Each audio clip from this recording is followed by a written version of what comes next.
The Frame Analysis Interactive Calculator solves structural analysis problems for various beam and frame configurations. Let's explore the inputs.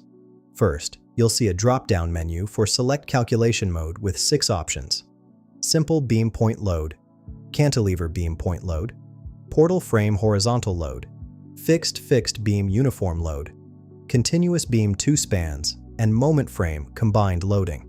For this demonstration, I'm using Simple Beam Point Load.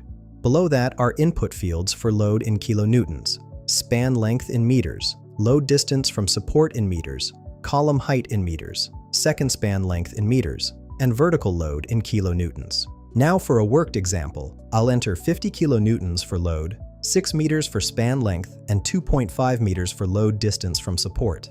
After clicking Calculate, the results show maximum moment is 72.92 kilonewton meters, maximum shear is 29.17 kilonewtons, reaction at support A is 29.17 kilonewtons, and reaction at support B is 20.83 kilonewtons.